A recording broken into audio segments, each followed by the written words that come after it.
peace must be our goal and our guide. And all that we strive for as a human family, dignity and hope, progress and prosperity, depends on peace. But peace depends on us.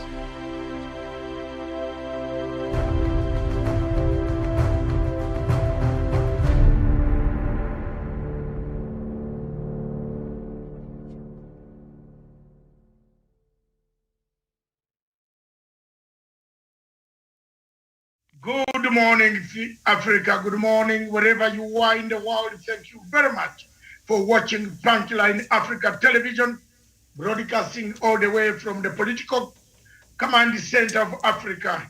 Thank you very much. Good morning. This show is an affiliated show. On a Good Friday like this one, we go for soft. We go for things that have made our souls, our hearts, our brains very sad, and some of them have made us very happy. But this week has been a dark week for all of us in Africa and especially in Kenya. Good morning, Africa. Thank you very much. In the studios in Nairobi, we have Miriam Ogutu. Good morning, Miriam. Very good morning to you, Dr. Matsanga, and good morning to our viewers, wherever they're watching us from today. Thank you very much. Across in the CBD of the Republic of Kenya in Nairobi, we have Samuel Olasesina Tawish. Good morning, Tawish. Good morning, Dr. Masanga, my fellow panelists, and everyone who's watching us this morning. Indeed, it's a great pleasure to join you this morning in this program. Thank you very much. I love that voice. Thank you very much. Good morning. Good morning, Douglas Budi Karimi, the Meru guy. Something is not very right in Meru. One of our friends has disappeared. His car is found in some place. He's not seen. I hope he's well. Good morning, Douglas Budi Kirimi. Good morning, Dr. David Matsanga, and also to my co-panelist, Miriam Ogutu, and also to our crew, and also to our friends across the world. And it is true that the reports that are coming from Meru are very bad, Dr. Masanga, that our friend might have died through a possible kidnapping, but we are yet to verify with the police. Then I will report to you as we get it. Thank you, Dr. Masanga. Thank you very much. He was one of us. Once in a while, he used to come to this show to make comments, and we are very worried. Whoever sees this guy, wherever he is, who has information, please report to the police station. Good morning. Good morning, Professor Jared Onyari, the son of soil from Nyamira, the brother of Kegoro, the brother of David Maraga, the brother of Matiang. So you have so many brothers. Good morning, Professor Jared Onyari, right in one of the universities in Nairobi. Good morning. Good morning, Dr. Masanga, my fellow panelists, and our viewers from wherever you are this morning, afternoon, or evening. And Dr. Masanga, it is good to have a brother. Yes, but a good brother. And be your brother's keeper. Okay, thank you very much. I hope you are keeping Kegoro.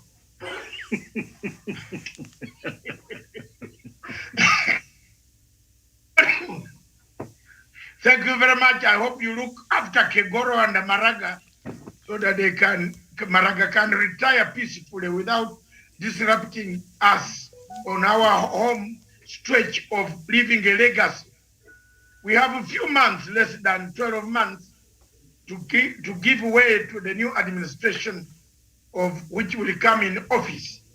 Some of us are not civil servants that we shall stick in those places. Some of us are consultants who go by the government as it goes. You also disappear and wait for any other consultants that comes. Good morning, Africa. Good morning, Dr. Joseph Nyachama.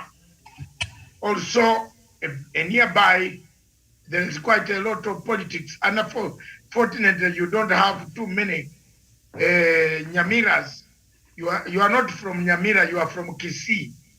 And I'm happy that you don't have a lot of controversy. We only used to have, we have Solicitor General there, we have Otaki,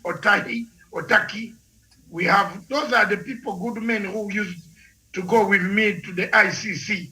So good morning, Joseph Nyachama.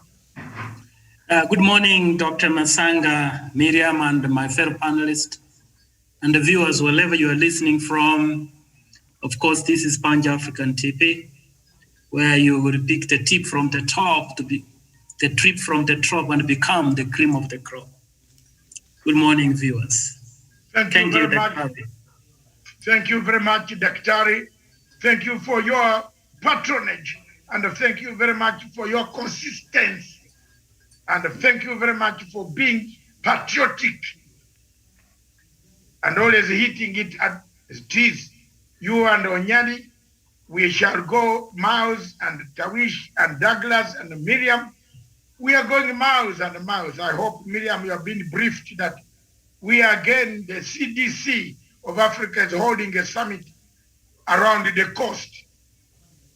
So at the end of this month, we are also around there. So I would like to give notes in advance so that people can prepare yourselves. And Stephen will actually notify you. He's supposed to have done that. It is 2nd of July, Tawish, that we shall hold our usual conference, Miriam, where you are you are the call me, or call, I am call you. We shall coordinator, or co-host. A very big, you know, the conference is talking about economy, investment during COVID, before COVID, during COVID, after COVID. What can Africa do? There will be quite a number of African businessmen who will be involved, and other businessmen from the world talking to us. You expect about 150 people online. So there you are. Again, Nigeria will feature very much in the conference, but we have decided this time to hold it at the coast so that people can also have briefing air as the CDC and other Ministry of Health and other officials from Africa gather around there. A good question is there stigma? Is there stigma? Are people having stigma on this? There's something wrong. When you see now in Uganda, about 2 months ago, they were returning the vaccine back to the stores. There were no users for the vaccine. Now, if you hear that everybody is looking for it, it worries you as an African. Why were we created with a blacker color? So thank you very much. Those are some of the things. Why are people hesitant to go and get this job? We shall look at it at the end of the month, the beginning of the month, 2nd July, in White Sands Hotel, Mombasa. Thank you very much. God bless you. Let's go straight back to Miriam in Nairobi. The topics well laid down, Kenyan topics. There are so many that you can bring. I have cut some of them. Then the darkest times of the week, we have Chris Kirubi, our businessman, dies. And my friend Midiwo, all of them. Chris was very close. Chris was a friend of mine. I can't be there, unfortunately, because the limited numbers of people praying in church at the moment. We are going to pray from this television now. So Chris dies, but the most important thing, we shall look at the life and the history, or the history and life of KK, commonly known as Kenneth Kaunda. Miriam, believe me or not, my photos are coming. My wife is looking for them.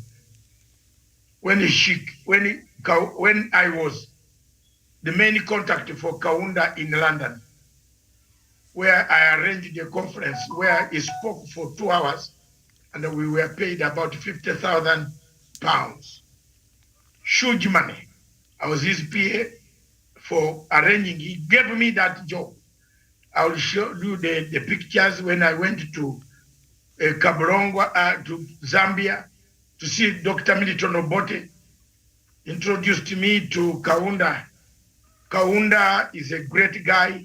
He's gone. We shall look into that. We shall look at Nigeria, the obstacles, the challenge. It is the state is dead, isn't it, Miriam?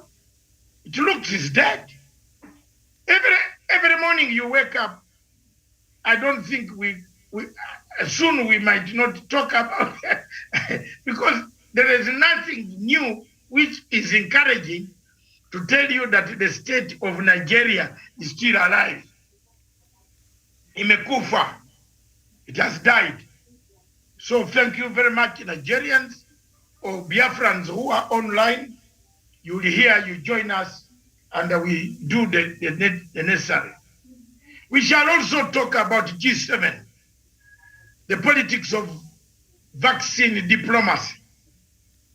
What is going on with the politics of vaccine diplomacy, where the people who caused this met and none of them has told us the real answers, where Africa is again being looked at as the least. Those are we are going to be the receiving end. Yet we were not even involved in the initial process of finding out in a laboratory. So Africa always finds itself with Ebola, with so many other diseases that bring us where we are, Miriam. The last topic, I don't know what it is. Is there any last topic? Yes, apart from the that? G7. Yeah, the G7 and challenges of COVID-19 distribution diplomacy. Okay. Thank you very much, Miriam. Let's begin with the newspapers in Kenya. The Daily Nation in Kenya, Uhuru Raila craft coalition for 2022. Bring it on the table. President Uhuru Kenyatta's political party, the Jubilee Party in Kenya, seem to be crafting slowly, while Ruto is hunting for running mate in the coast and Mount Kenya. Why do you hunt for a running mate when you cannot run? You can't run yourself. Why don't you clean your corruption? You might not even be on the ballot, by the way, because there are so many hurdles of corruption cases. I'm not God and I don't know, but I know there are still so many hurdles for His Excellency, the Deputy President, William Samoei Ruto, who is telling people in Kenya that they should not go to school. Have you heard that? Then why are we paying, Miriam, why are you paying for your child to go to school? Ruto government says degrees are useless. Matatu touts like a Oscar can be the best debater. Mafia. You know, is this the man you are going to select? Is this the man you want to be your president? Who is discouraging younger girls, younger boys from going to school, saying degrees are useless? That he will oppose Marshall. He tells the people he will Marshall support in the parliament to amend. I want to ask Kenyans, Onyali, where you reached, you have hammered so many things, so many books, so many, umekula coffee paka coffee anajaa tumbo. Na mimi, unasoma kitabu paka coffee inajaa tumbo. You are trying to read for an exam for a mzungu to mark you. Then you have a very able deputy president, the president of deputy president who wants to become a president next year, telling people that going to school. No wonder this man has brought the hustler. You know, Kenyans, watch this guy before he watches you. Watch him. He's now telling you, hustler, sijui hustler business, what, does not matter. He is the best. Who is the Hajj? Ruto said, corruption cannot stop one from being a president. Now he's saying, education, those who have degrees are useless, like Matsanga. Yet he has got degrees, 3 of them.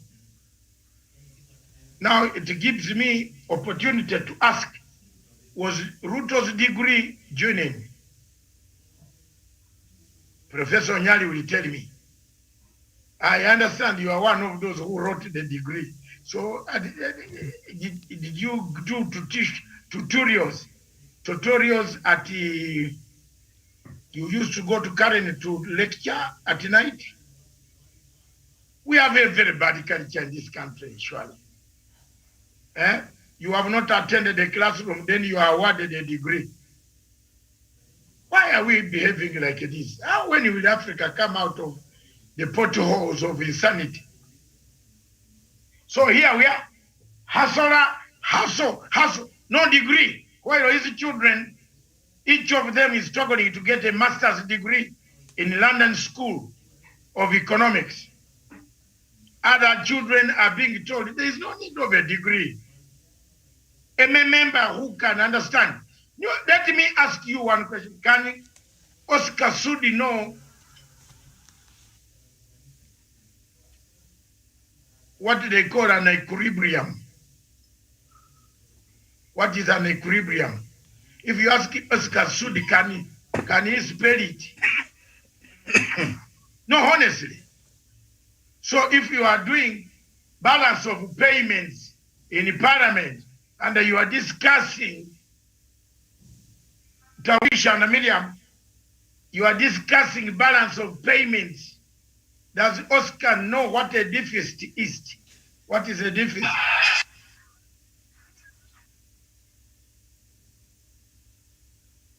Does Oscar know? Robert, we are going to switch you off completely from this. Please. If you don't switch off if you are coming in, either you come in or you mute your phone. Please. Otherwise, I'll tell the headquarters to just switch you off completely. Mute so that you don't interfere with what we are doing. Balance of payment, deficit, surplus. I don't think even Oscar can write the word surplus.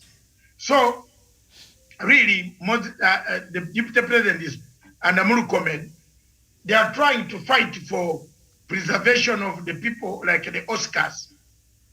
They are not fighting for the truth and the morality. So, Miriam, that story is captured very seriously. COVID condition, hot spots. I don't think Miriam will go home before we are still here with you. So there's no much going that side in Kisumu, even flight. Maybe flight, yes, but flight to go where? From there, you don't come back. Once you land, you don't return. So Kisumu is out of bounds, Busia and other places. We asked for it. I was talking the other day here that the proximity of Kisumu and Migori near Tanzanian border is the nexus of the pandemic. So there you are. The government has moved in very swiftly to keep off anybody coming from that region with effect from today. Another thing that I want to say, Miriam, is Raila's ODM to sign 2022 pact with Uhuru's Jubilee Party. That one I've said, and the time again, I've said, Uhuru will not change his mind whether if Kenyans refuse Raila, but Uhuru is not going to change his mind on the question of Raila Amolo Odinga. Take it to the bank and seal, throw the keys, don't throw them in the lake, because you might need to open that door and read your history and say, we said it. Miriam, those are some of the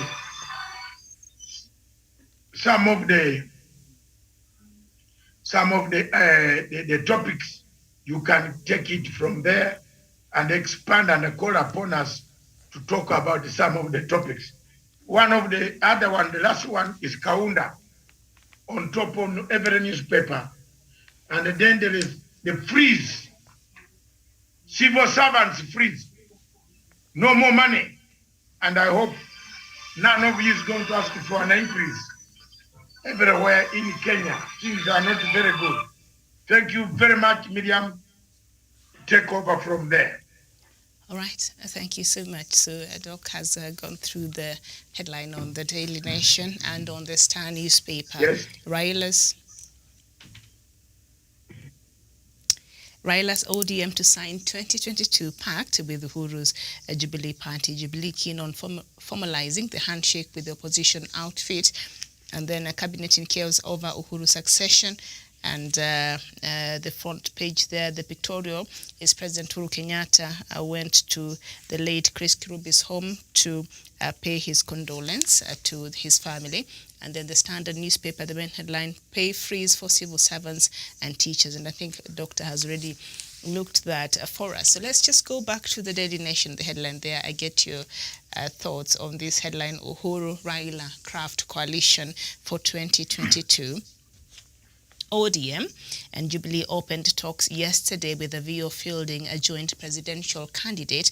Close allies of President Kenyatta and Orange leader Raila Odinga say they have instructions to transform the handshake into a formal vehicle that they hope will win the next general election. Samuel Savish, what do you make of the timing of this? Should this be true?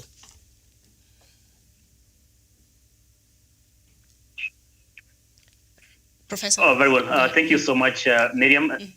Thank you so much, Miriam, Dr. David Masanga, my colleague panelist, and everyone who is watching us in Africa and, of course, in the entire world this morning. Miriam, in as far as the possible pact between ODM and Jubilee Party is concerned, I think is a welcome move from us as Kenyans. One is because this is going now to open a new chapter altogether in as far as how our politics is going to be conducted. It is not about having so many briefcase political parties in the country, but having one, if not few, formidable political machineries that can not only propel leaders or potential leaders to power, but again also hold on to the vision, the dream, and the aspirations of the people.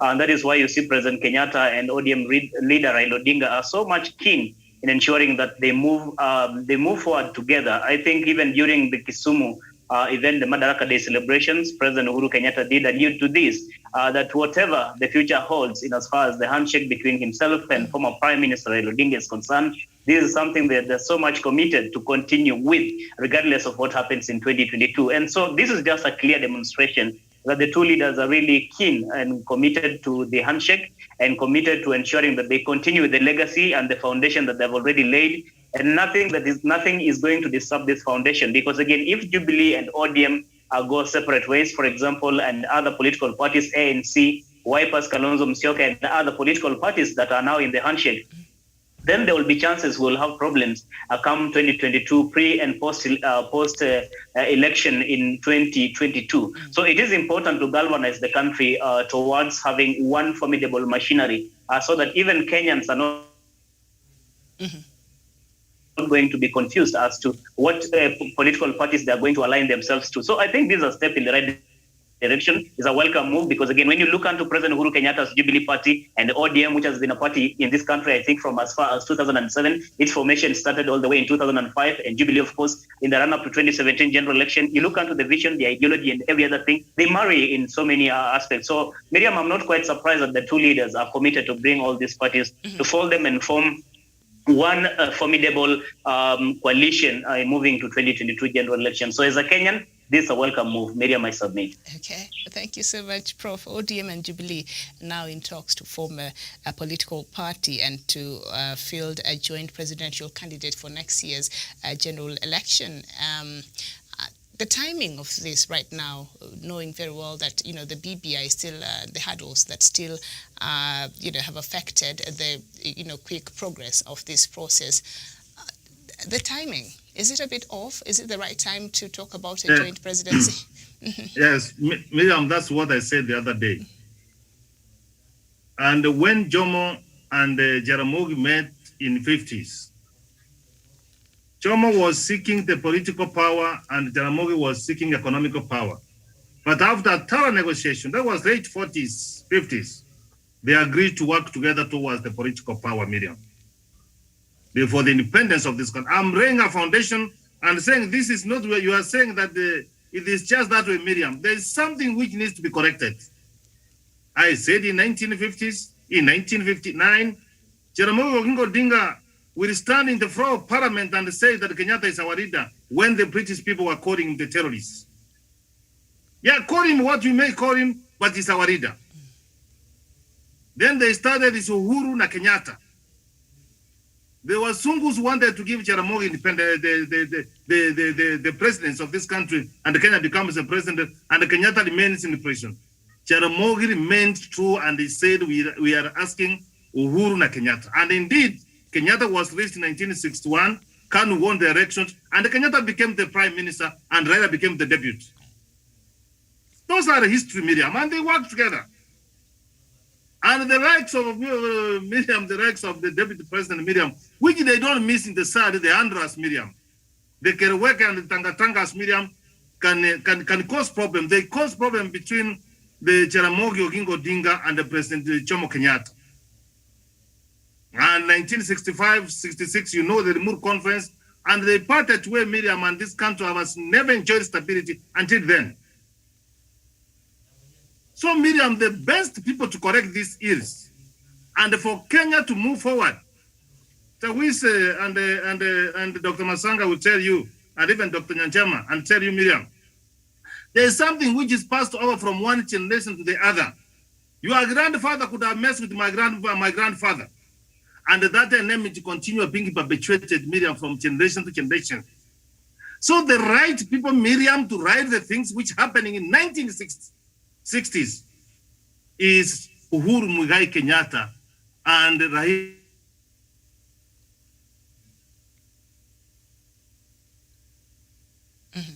Okay, we apologize for that. We suffered a bit of a technical hitch from our professor's side, but once he's able to join us back, he will continue with giving us his thoughts there.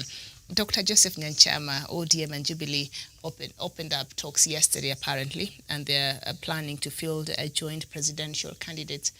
Your thoughts? Thank you, Miriam, and my fellow panelists. You know, does Uhuru needs to send any other signal that he is endorsing Raila other than this? Look at it this way, Miriam. The head of Jubilee is President Uhuru Kenyatta. The head of ODM is Raila Odinga. Now, going by the message you have read, they are going to front a joint presidential candidate. Uhuru does not qualify to stand. What does it tell you, Miriam? It is now evident that Uhuru Kenyatta has actually endorsed Raila Odinga to be the presidential candidate. That is how I understand from this perspective. Number two, them coming together is a testament that they were committed from the onset to unite and avoid unnecessary conflict during elections. The supporters of ODM who were very vicious to Jubilee will now work together. And in fact, if now they go together to the next elections, they are going to be lesser conflict, because these were the main antagonists to the election events. For me, this is a good gesture, and the other parties need to read the deeper meaning to this and open their arms instead of moving every day with a clenched fist, especially number 2, and every other leader of the other parties needs to see that Uhuru Kenyatta, the President of the Republic, is committed for unity. Mm-hmm. In short, Miriam, this is a good gesture. I submit. All right, thank you, Dr. Joseph Nyanchama. Douglas Kirimi. Yes, Miriam, a very good morning to you. At the end of the day, as a people, we need to understand that what we are seeing today is a culmination of the aspirations of so many Kenyans. Coming together for Raila Odinga and also President Uhuru Kenyatta, and I under technical reach. I hope that is the same topic we are on, Miriam. Yes, we are. You're right. Yes. Go ahead. Thank you, Miriam. The coming together of President Uhuru Kenyatta and ODM and all that is the right thing for the country, Miriam. We have seen that happening all over the world, and Kenya is not an exception. If UDA wants to form another coalition with another people or another party that they have always formed with the People's Empowerment Party of Moses Kuria and other small parties, they can do that. And for President Uhuru Kenyatta's Jubilee Party to do that, that is the right thing for them to do, because Kenya needs a leadership that cares for the people. And we also heard what the president said. I'm banking on the president's words. He said that in the first term of Jubilee administration, he did not do anything because people were steering left, right, center. And that steering, we place it on the door of Dr. William Ruto, who was masqueraded as a savior, economic savior of the people of Kenya, and all that. The people of Kenya can see when Raila and the president came together. Since 2018, the president is delivering. Raila is not disturbing government, is only correcting and asking the government to develop where they have to develop and also improve where they have to improve. And that is the kind of partnership we want. In 2022, as a member of Jubilee Party and also as a leader in our country, I would like to see a future where our people can be able to create a future with the formidable people like Raila Odinga, President Uhuru Kenyatta, and other like-minded Kenyans. We would welcome, if Tawish is running for president, he can join the president and the Right Honorable Prime Minister Raila Odinga so that we can build a better Kenya. But Miriam, a Kenya that is built by people who have stolen from the public, people who continue preferring public coffers and also misusing public resources should not get near the coalition of President Uhuru Kenyatta. That is the coalition of not only the willing people, but clean people. Right? Has not stolen anyone's right, has not stolen anyone's government property, and also President Uhuru Kenyatta's record is very clean. So, Miriam, my prayer is that President Uhuru Kenyatta will vet people, Raila will vet people that will come in that coalition so that we can build a formidable Kenya, a future that we can depend on, a future that we can be able to live for the posterity. Because, Miriam, a person that has been stealing from this government since 1992 when we were born has been telling people he's going to revive the economy. Instead of doing a revival of economy, return what you have stolen from the public so that we can be able to enjoy a future that we can be able to believe in, a future without corruption, a future without Waititos and the Sonkus and Governor Moses Renakoral Kasaine of Samburu that who are being supported by William Ruto today. Okay. And I also want to comment on something that Dr. William Ruto said. He is bringing our country back. He is a PhD holder. Why is William Ruto asking people who have not even gone to school to continue being given an opportunity, Miriam, to go and represent people? Representational roles, registrational roles, and also oversight roles of an MCA require beyond basic writing of my name is Douglas Bundi Keremi. We need people who are competent enough like him. He is a PhD holder. I hope one day I'm going to go to school and have a PhD. We need people that can be able to come out clearly and represent their people. Dr. William Ruto is misrepresenting and also disrespecting us, who majority of them have no degrees, and is lying to them they can run for public office in 2022 in complete violation of the law. He wants us to repeal that law so that he can have a people that he can control, like he has done before. Miriam, an educated mind is a mind that you cannot be able to manipulate. So I want to condemn Deputy President William Ruto. Why didn't he oppose that law before? He wants to sympathize with the people who have no degrees and all, who have no higher education, so that he can control them with handouts in Kare. Miriam, that is a man that does not want anything good for this country. He is a PhD holder in zoology and botany. Why does he want an MCA in Meru County Assembly who is a standard 6 dropout, a standard 2 dropout, so that he can continue exercising political patronage on the people of Kenya and their leaders? This is a man that should be condemned in the strongest terms possible, and his utterances should be ignored by any right-minded Kenyan. We need properly educated Kenyans to represent the views and aspirations of the people of Kenya, Miriam. Okay. I submit. All right. And I was really interested to know what Professor Onyari will say to that, seeing that he's a teacher, and the argument the Deputy President was leveling up yesterday. But Chevan Karanja, this new coalition, while we do have the BBI referendum impending, will it not disrupt this, if at all this is in process, will it not disrupt this other process? And too much politicking now will be around it. Yeah, thank you very much, Miriam. And I'll say that, since handshake, this country has experienced tranquility, has experienced peace. And also to that, we have experienced a lot of infrastructural development across the country. And to a point where this development, major development agenda, have been trickling to areas perceived to be opposition zones. Therefore, when you look at this atmosphere that we have brought by the handshake, Miriam, it puts this country in a very good terrain where we can do our businesses, where we can go with the political arena without the fear that you have to relocate during election hearing period. Therefore, I wish that this handshake will not just be short-lived, and I see the president and the former prime minister are working on it tirelessly to ensure that this handshake lives beyond 2022. And if President Uhuru Kenyatta, and this is my personal opinion, and I have seen people cry and lamenting all of us, the social media, that President Uhuru Kenyatta will support one of the NASA candidates. And the deputy president was the one leading from the front of those guys who are making a lot of cries in the social media.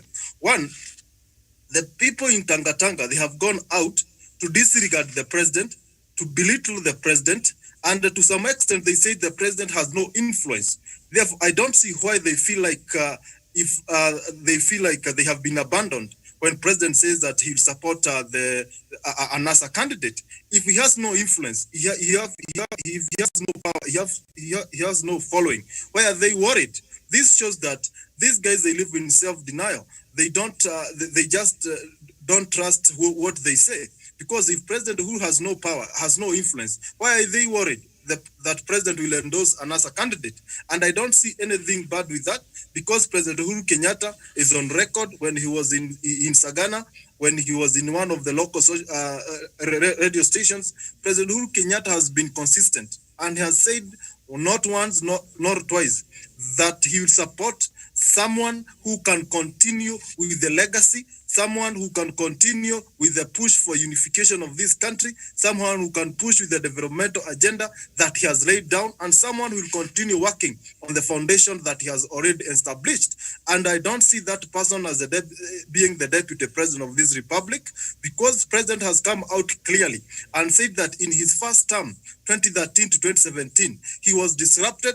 There was a lot of corruption. There was a lot of sabotage of his agenda, and he didn't deliver as he is doing now. Therefore, this shows that that person might be Raila Amolo Odinga, who can continue working on this agenda. And I have said this: if we go with the BBI, if BBI goes through, Miriam, whether it will go through, some of these amendments will be passed in the parliament. We need somebody who believes in the BBI. We need someone who believes in the process of bringing this country together to implement this document, Miriam. We cannot leave somebody who has been fighting this BBI, somebody who has been fighting the calls for unity, to be the one to drive, to be in the wheels, to drive this country towards a unification, towards a unified country. That will not happen. Therefore, I see that as a good coalition, because Miriam, these are times that the political field in this country, there's a lot of shifting gears. There's people shifting their goalposts. Therefore, I'm not surprised I'm not surprised that Jubilee and ODM, they are warming up for something good, something better. And in this country, Miriam, we have been having a problem, especially with the Kikuyus and the Luos. And when I look at this issue, I see it as an initiative that will kill, that will heal this kind of acrimony that we have been having. And to some extent, these are just some conspiracy theories that have been pushed and peddled by those who don't want to see this country prosper. That Raila Odinga is a bad person. Oh, Raila Odinga will do this if he gets power. Oh, Kikuyu's Siambas will be taken away or something of sort. Therefore, and I see this, if we can clear the mess from the past and we avoid passing negative history to a generation in regard to the Luo Nyanza, especially here in Mount Kenya, and we avoid these kind of conspiracies that don't hold any water, then Miriam will have a generation where they will start seeing themselves as Kenyans rather than seeing themselves as a tribal or ethnic group. And that to me is a very good step. And if we can fight that Raila phobia in Mount Kenya region, because it has been created just like from nowhere, just because some people want to get elected, they come and they sell fear that if Raila does this, you will suffer and suffer. And Miriam, I can tell you for a fact, because I'm on the ground, that since handshake, Miriam, the conversation is changing. If you go around here, you will see people, even who didn't want to see Raila Odinga, even who criticized Raila Odinga, saying that if he happens to be on the ballot, they will vote for him, because they have proved that Raila Odinga is a statesman through these times that we have been having this handshake. Therefore, it's a step towards the right direction. And if they happen to materialize that coalition, Miriam, I see it being one of the best coalition as we go to 2022. And it will be a replica of what happened in 2002 when Kibaki said, when Raila said Kibaki Tosha. And this time I see the mountain saying the lake is Tosha. Thank you. All right. Thank you so much, Dr. Matsanga. Is there anything? Miriam, I did not finish my thought. I don't know who sabotaged me. Oh, sorry. Yes, you were. We had a bit of a technical hitch. Go ahead. You know, Miriam, unless you understand the history, you may not know where you are going. You cannot be able to predict the future, Miriam. So I'm taking this history, then I connect it with what happened. What we are saying, Miriam. So Miriam, and the chairman has said what happened in 2002. Kibaki Tosha. You can remember what happened in 2007, Miriam, when someone was cheated this victory. Miriam, a winner, became the prime minister and the country moved forward, Miriam. In 2013, Miriam, they said, Miriam, yes, they don't agree with the Supreme Court ruling. They don't agree, but the country has to move forward, Miriam. In 2017, Miriam, you understand what happened. Very recent, Miriam, whereby everybody remembers, Miriam, the Supreme Court nullified the elections, Miriam. There was no repeat of the presidential election and Raila did not participate. Eventually, Miriam, they came and agreed, and they shook hands on 9th March 2019. And Dr. Masanga was telling you, Miriam, that when you see the president going to Luo Nyanza, Miriam, he feels relaxed. And Tawisi will just testify this. He feels relaxed that even if he gets a permission, Miriam, he can get a toti. You understand? Very so much relaxed. Welcome to March home, Miriam. What do I want? Why am I saying this? The coming together of yesterday, what you show, Miriam, that is the building bridges initiative, Miriam, which can translate into a party whereby, Miriam, we can fight corruption. Miriam, we can be able to see ourselves national ethos, Miriam, so that nobody says you this is a Luo, this is a Kikuyu. We see ourselves as Kenyans, Miriam. Miriam, these guys coming together, Miriam, means resources of 35%, whether BBI is going to pass it or not. So long as they will be in power, Miriam, they are committed in giving those resources, Miriam. We will address the visible elections, Miriam, because it will be a landslide victory. Why I said what happened in 1961, KANU and KADU election, Miriam, KANU won with an overwhelming majority, Miriam. We can see the safety and security of Kenyans, which will be addressed, Miriam. We will see people having rights with responsibilities, Miriam. We will see inclusivity. And we will see shared prosperity, Miriam, where everybody else, Miriam. Nobody, I have never seen any demonstration, Miriam, in this city or any of the major cities in this country or anywhere in this country where someone destroys someone's property, Miriam. You can testify, Miriam, that way since the handshake came. So, Miriam, we want the stone has started rolling. Can we continue that momentum? Can we continue that momentum? It will be a good thing to do, Miriam. And Miriam, President Uhuru Mugai Kenyatta and the Prime Minister, Miriam, they have become statesmen, Miriam. They have very good interest of this country. So if that information becomes into a reality, it will be a good place, Miriam, for me to be wrong. All right.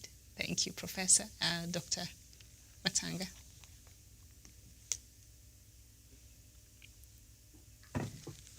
Is Dr. there? All right. Very well. So, Dr. Masanga. Okay, and Professor, before as we wait for Doc there to come on in, Doctor, can you hear me? Are you, Miriam? Okay, go ahead.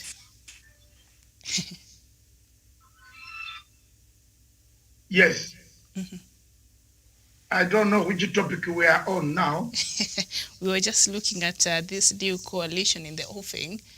Yeah. Before we conclude. Done. Mm-hmm. Yes. It's finished. Yes. I don't know if you had anything else you wanted to add before you move on. Nothing. I told you so. Miriam, what? There are things you can ask me if you are doubting. But when I tell you it is over. Sawa. Yes. I'm part and parcel of this engine. Sawa. Thank you so much. Mupatie Raila miaka 5. Yes, Raila has also fought for this. Ruto can wait. Ruto can wait and then make the hustlers get certificates. So wasome wajaze certificates. So 2027 watakuwa na degree. Then he can come. But saa hii kitu ya Raila tutapigana politically paka apate. Niangalie macho yangu. Kuna kutishwa. The man has suffered also. Hey, mumupatie miaka 5 nyenye wa Kenya. Mupatie miaka 5. Let him also sit there. Yeah, this program is to tell the truth, not the one like a usual. Oh, Buhari is good. Buhari. No, there is no good Buhari. Buhari is a dead man wanted by dead people. It's a very bad man. Uhuru told you, we want a candidate. It is up to now these guys to sort themselves. Then wacha tuende campaign. Sindio Ruto anasema anajua sana kufanya campaign. Wacha. Raila will win this election. Tena in the future, if I'm not there, don't say I never told you. I told you. And when you are sharing the cake, call me.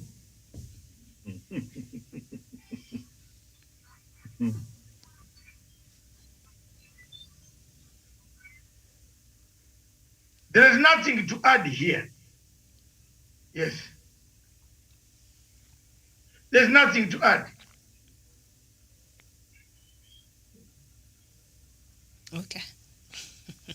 So do we move on to the other stories across Africa?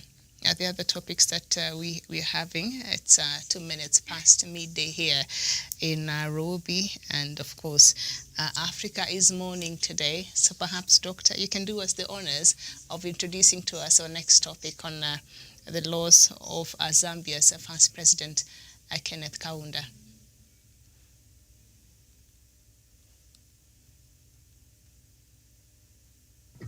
Thank you very much, viewers and our listeners, wherever you are in the world. First, that is the number. First, I want to state I am a member of Mulungushi Club.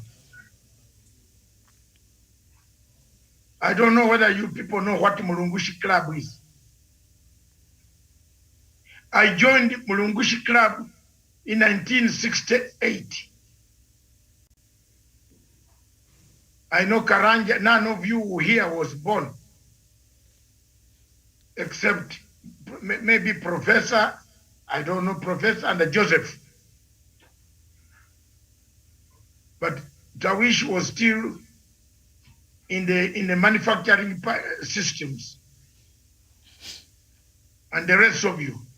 I became a member of Mulungushi Club. Mulungushi Club is a club that was formed by Julius Nyerere, Milton Obote, Kenneth Kaunda. Mulungushi Club is a club that of the three leaders who sat down, who had patriotic front, who had patriotism for the fight for freedom for the people of Southern Africa, Mozambique, Angola, Namibia, and Rhodesia, Southern Rhodesia. By that time, Zimbabwe was under the rule of Ian Smith, who had declared unilaterally that he was the president, the prime minister of Southern Rhodesia. In the school, when we were still students, we used to pay membership fee in Uganda shillings for Mulungushi Club.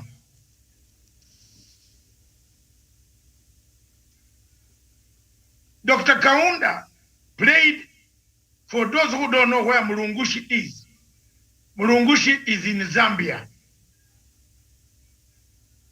There's a big conference center there where we used to go, where I've been, and I always go there if I want to relax my mind in Africa. Little known to me that I would meet face to face with President Kaunda years to come. In 1985, I want to cut the history short. 27th of July, Saturday, we were overthrown by our military in Uganda. My president, Dr. Milton Obote, myself, and others who were on the front line escaped through to Kenya in Busia and landed in Buhungu Stadium, where we started processing our documents for either asylum in Kenya or to move away to go to where you wanted to go. We were disarmed and became stateless. Passports were cancelled. To date, Miriam, that's how we are. Most of us who left with Dr. Milton Obote after the military coup. One important thing happened, Miriam, which you must mark. Two things. And whenever I tell people in the world, they think maybe I am joking. Sometime in 1985, around October, the late President Moi bundled us in a cargo plane and forced us out of this country, including President.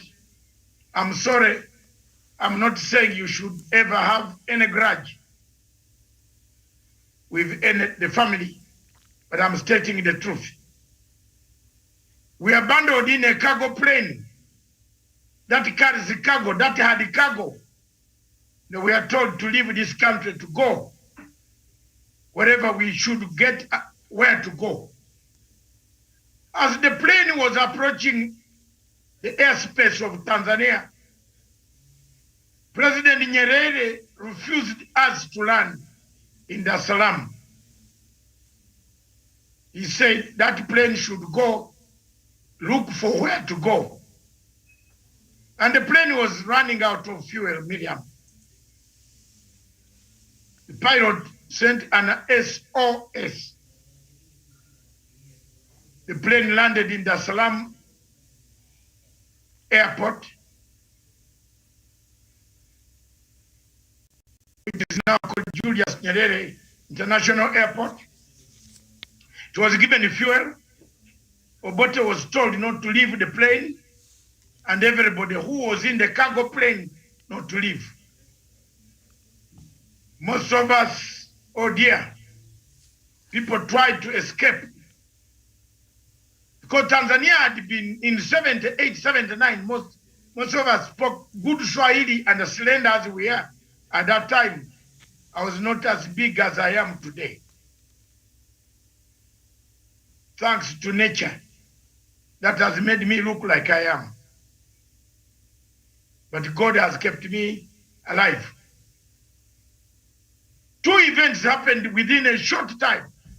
So the plane took off and the plane signaled Zambia. You know, from Tanzania to fly over Malawi, you must start now. Where do we go? I want to thank my late brother-in-law, George Mumbo, who was the engineer of the plane. He had married my cousin. Some of us did not get out, or we got out. People found their way back to Nairobi again, Miriam, and don't ask me how. So, Kaunda welcomed Dr. Milton Obote, said if it is Obote, let him come. Finally, the plane carrying the late President Obote landed in Lusaka, Zambia. Kaunda, by then, was the president. Kaunda gave Obote a house number 47 on Kabulonga Road, where my late president used to live. By then, there were no mobile phones. It was only trunk phones. Asylum was granted with 100 people. Some of us who managed to sneak back into Kenya, we had to find our way out again because Moi had said all of us. By then, Moi had struck a deal with the President Museveni. I want to tell you, those who do politics, Onyari is very, very difficult, Miriam. Moi struck a deal with us, then struck a deal again with Museveni. Interests. We are told to leave Kenya. To cut a long story short, most of us left Kenya in 1987. Disappeared in the badlands of the state in the European countries. The story is long, but 1992, I traveled again back to Lusaka to meet His Excellency, the late President Obote. We wanted to discuss party matters. While I was there in Intercontinental Hotel, where I had lived, where I had paid my accommodation in Lusaka. I met several personal assistants of Kenneth Kaunda. They made an appointment for me to meet Kaunda face to face. I met Kaunda. We had a lot of discussions, even agreed to open up an office in London under the auspices of Kaunda Foundation, Kenneth Kaunda Foundation, which I did. My wife is looking for the photographs. I'll show them in subsequent shows, maybe on Sunday, because they are in one of my study rooms. I opened up an office. We worked with Kaunda. I organized lectures, open speeches, and the lectures about HIV, AIDS on Africa, prevention, education. Miriam, I learned Pan-Africanism of the hardest core man. The last man of African unity, Pan-Africanism, is gone. A man, again, we worked shortly. I left again. In 2015, again, we met again with Kaunda in Radisson Blue in Addis Ababa. He was waiting for his car. Of course, this time age has caught up with him. And you have to go down a bit, kneel to go in order to talk to him, because he was bent as an elder with his stick. When I told him Kabulongo 47, he said, "Oh, your name, Matanga. Yes, okay, how are you?" That was the last time I met Dr. Keke Kaunda, Kenneth Kaunda. Miriam, a very passionate person, very hard-hitting when it comes to speeches. He can speak and you break into tears. Him, Obote Nyerere, they made Edward Heath to sweat, and Edward Heath ordered for Idi Amin to overthrow our government. Kaunda did a great job in the second asylum for our former president, late President Obote, who had been denied asylum in Tanzania because Nyerere by then had got President Museveni in his books. So it was a policy for Moi, Nyerere. They said they want to work with President Museveni. They denied us. But our hatred, why Moi hated us, was simple. Raila Odinga has not told the people why the first 1982, because when you mention the coup, people start criticizing him. And he has not told the story fully. In 1982, where did he go when Moi was looking for him?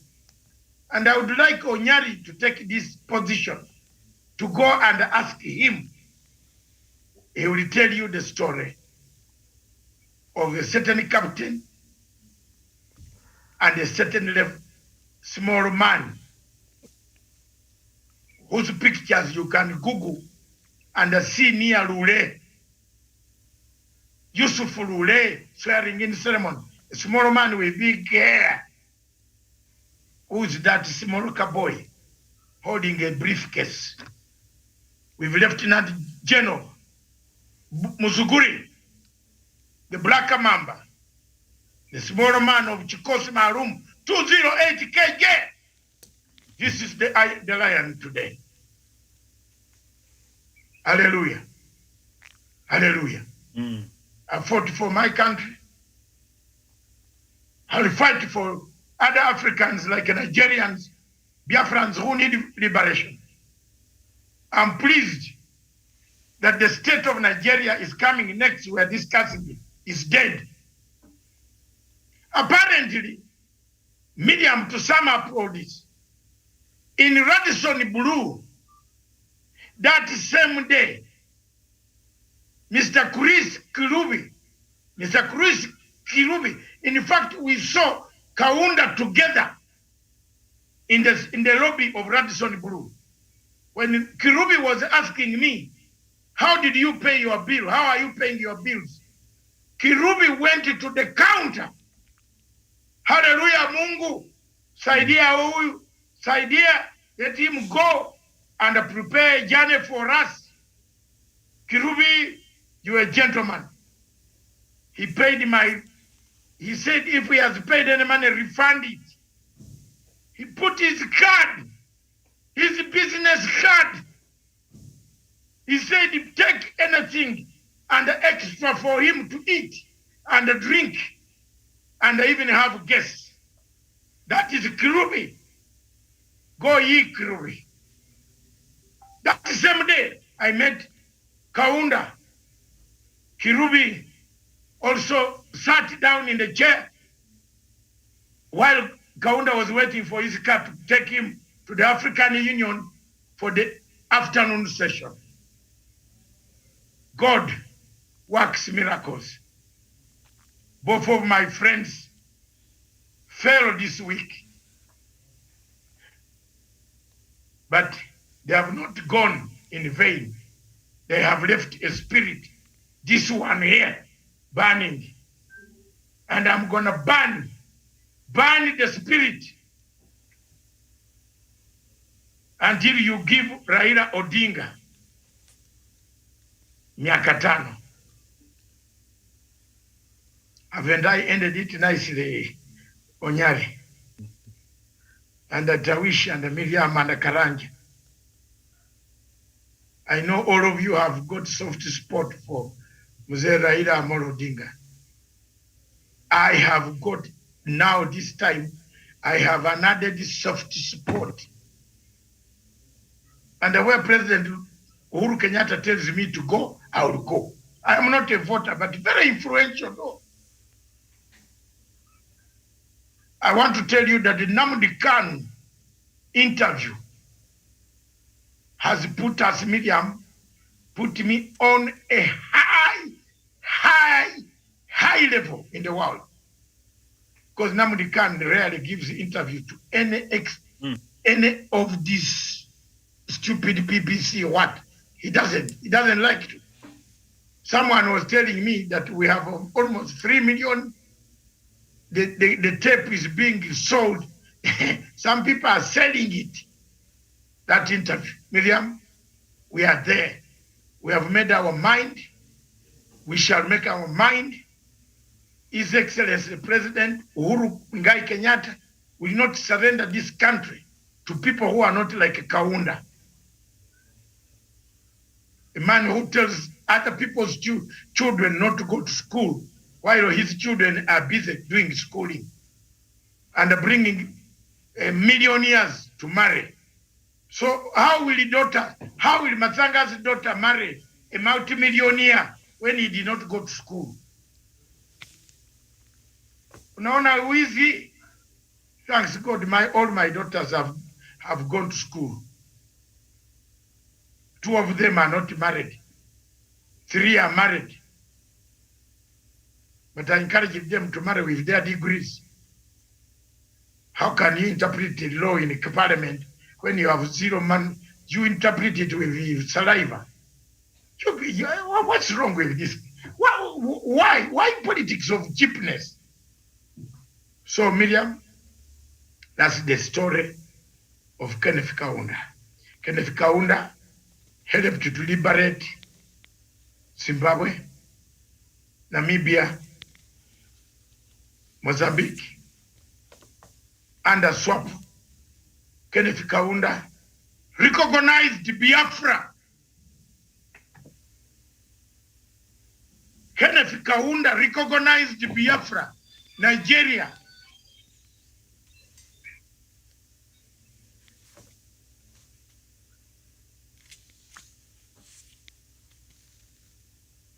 And that is one of my sticking points now.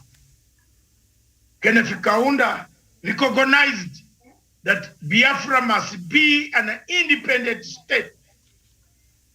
And he's here today. He's with me. He left the spirit with me. I recognize Biafra. You can go and accuse me, insult us, but we are not going to give up on the question of Nigeria. I submit. All right. Thank you, Dr. Now we know the former president of Zambia, or Zambia's first president, Kenneth Kaunda, died at the age of 97. Kaunda was admitted to a military hospital in the capital, Lusaka, on Monday, suffering from pneumonia. In the 50s, Kaunda was a key figure in what was the Northern Rhodesia's independence movement from Britain.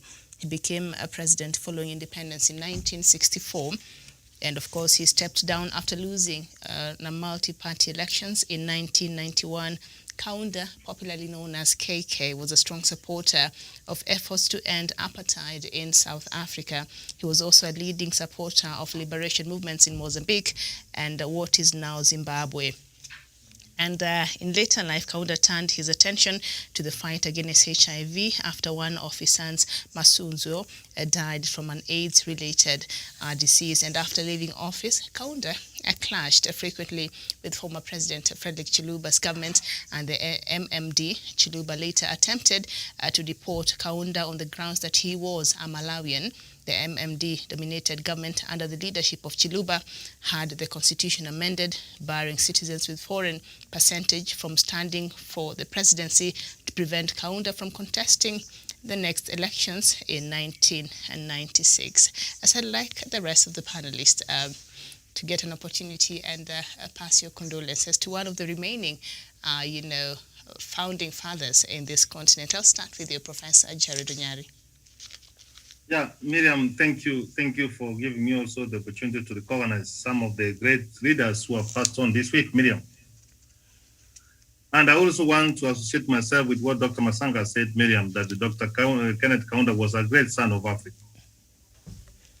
He was very passionate and he was part of identifying the issues which were facing the continent of Africa in 1960s, Miriam.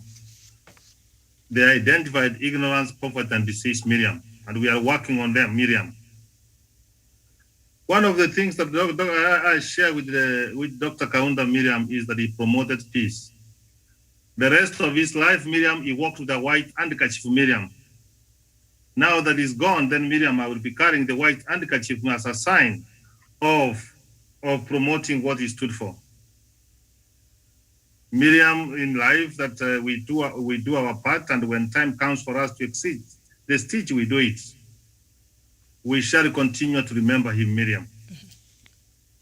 And I want to send my sympathy and condolences to the family, the friends, and the people of Zambia and Africa, that we have lost a great leader. We shall miss him, but we shall continue with this work, Miriam. You know, I have no doubt, Miriam, that's in my mind, that I am a true Pan-African, Miriam, and I love Africa. I'm proud of being an African, Miriam. I will stand for Miriam to talk about the beginning of the African people. And I've learned this from nobody else. I've learned from the founding fathers of this continent, and Kenneth Kaunda is one of them, Miriam.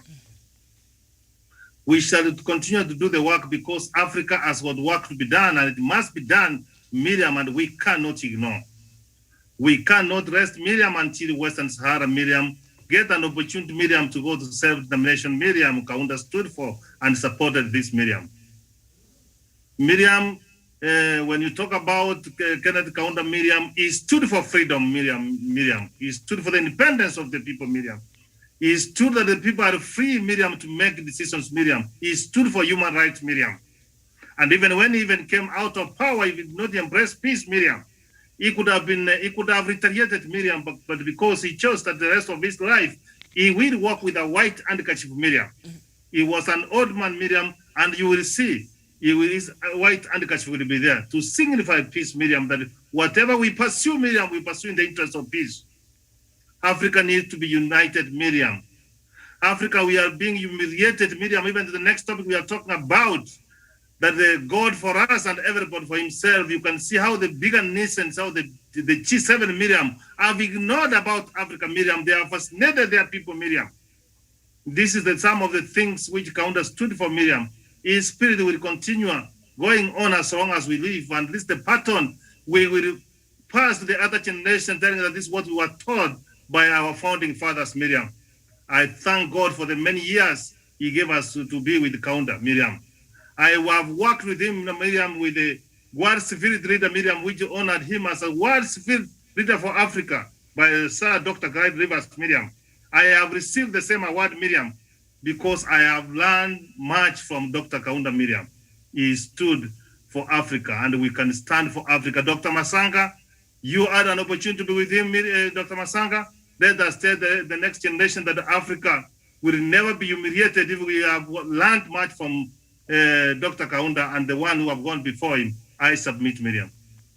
All right. Thank you, Professor Jared Onyari. Now, Kaunda retired from active politics after he was accused of involvement in the failed 1997 coup attempt. After the coup on Boxing Day in 1997, he was arrested by a paramilitary policeman. However, many officials in the region appealed against this. On New Year's Eve of the same year, he was placed under house arrest until the court date in 1999. Kaunda was declared stateless by the Ndola High Court in a judgment delivered by Justice Chalendo Sakala. Kaunda, however, successfully challenged this decision in the Supreme Court of Zambia, which declared him to be a Zambian citizen in the Lewanika and others versus Chiluba ruling. He had quite a life after being president for fighting for the freedom of that country, and then the incoming president decides that you're not even a citizen of that country, and then he was declared as stateless. That's a lot. Samuel Tawish. Thank you so much, Miriam Ogutu, and of course my other colleague panelists, especially those who have spoken already. Miriam, can I ask that what Professor is talking about is here? This is the same person. And the Professor, thank you very much. This is the award that I got, awarded by Dr. Clyde Rivers. Amen. You see that one? Thank you so much. Thank you so much. For the hard work that I have done, that I've run around the world, I've spoken, my voice has been heard. And I'm sure Dr. Professor Onyari has many of these. Me, I'm on this stage. I will have many awards. Thank you so much. God willing. Thank you. That is all I wanted to bring to their attention. Yeah, thank you so much. He has confirmed what I'm saying. Thank you, Dr. Masanga.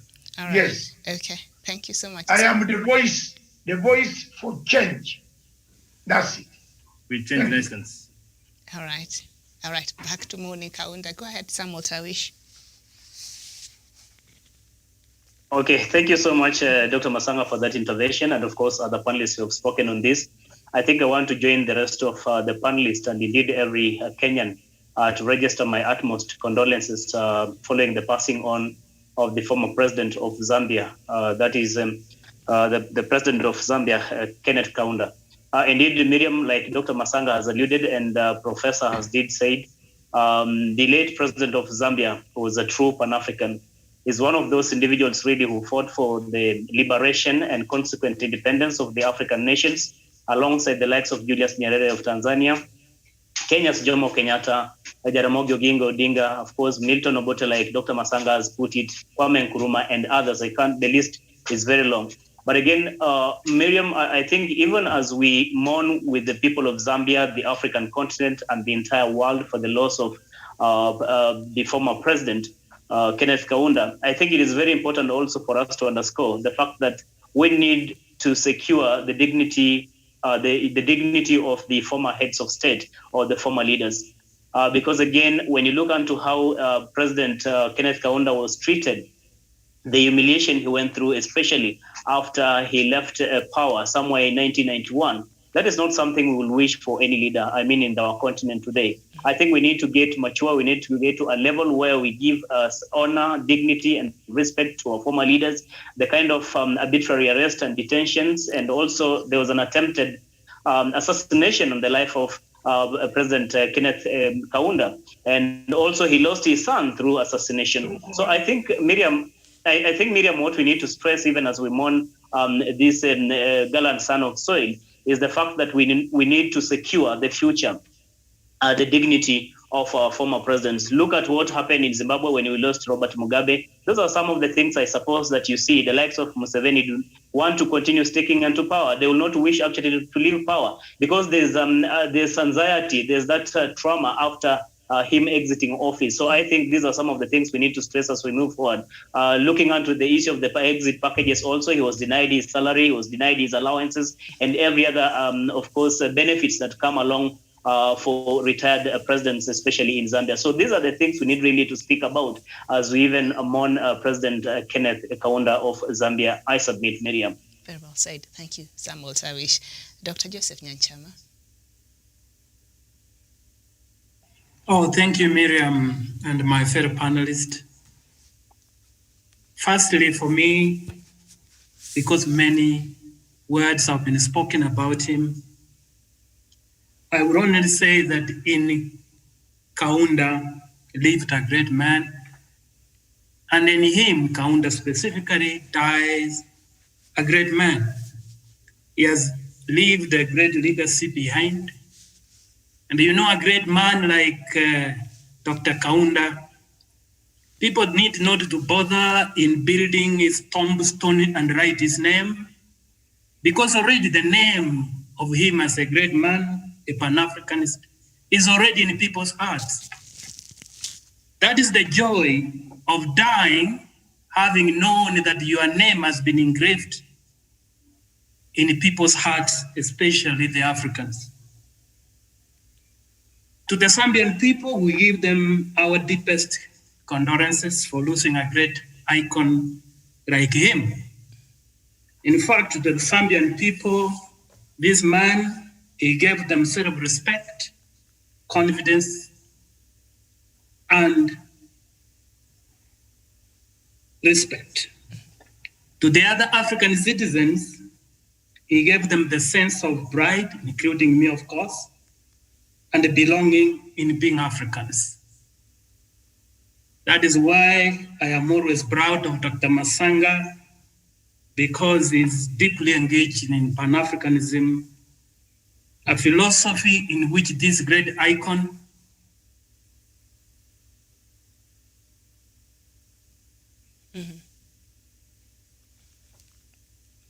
Okay, it appears we've lost Dr. Joseph Nyanchama there. Problem with his reception. No, are you getting me, Mira? Okay, go ahead, yes. You went there quiet for a while. Are you getting me? Mm-hmm. Sorry. Yeah, I was about to conclude. What I was saying, Miriam, is that to the African citizens, this man, he gave them a sense of pride and belonging in being Africans. Above all, Dr. Kaunda gave everything, that is to say, he fought for freedom. He joined the other great men, the founders of freedoms in Africa, like Nyerere and others, Jomo Kenyatta and others. Meaning he gave everything. To borrow from the Bible, like the woman who gave the 10 cents, and Jesus said, this woman is the one who has given everything. And I must look at Kaunda also in the same eyes, because personally I believe that the generosity of a man is not how much he gives, but how much he retains. So Dr. Kaunda has retained nothing because he gave Africans everything. So Miriam, to that extent, we need to say Dr. Kaunda has died empty because he has left everything behind.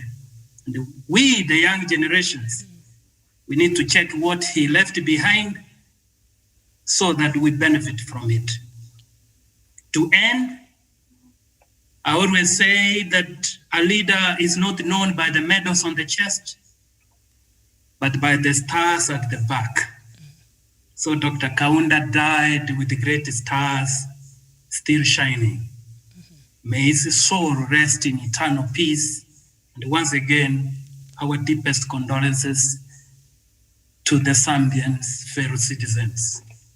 Thank you very much. All right. Miriam, Well said. I submit. Thank you so much indeed. He's left a very rich legacy, not just for Zambia, but also for the rest of us here in the continent. Douglas Kirimi.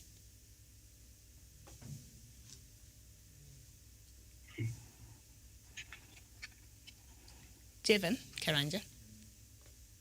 Thank you very much, Miriam, for the conversation that we are pushing this afternoon. And I also join the rest of the panelists and Africans to mourn a great icon, the son of Africa who has gone to rest.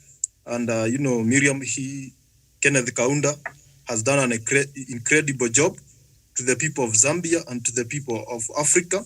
He helped many countries when they gained their independence in 1964.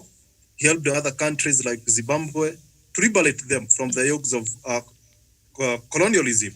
Therefore, he is a great man, and he also did a lot in terms of education, and he established a number of universities in Zambia, including the University of Zambia and other institutions of higher learning, to ensure that as Zambia as a country, they have a generation of well-equipped and knowledgeable people. And that goes a long way in ensuring that they have a system. And maybe that is the reason why, as a country today, they don't have vacuum of intellectuals and elites who can continue pushing the country in the right direction. Therefore, on that regard, we also as Africans, we need to continue pushing, because when you look at our forefathers here in Kenya, when you go to Tanzania, Uganda, and other countries across Africa, if they have one common attribute, and that is a contribute of putting the interest of Africans first rather than their selfish agenda.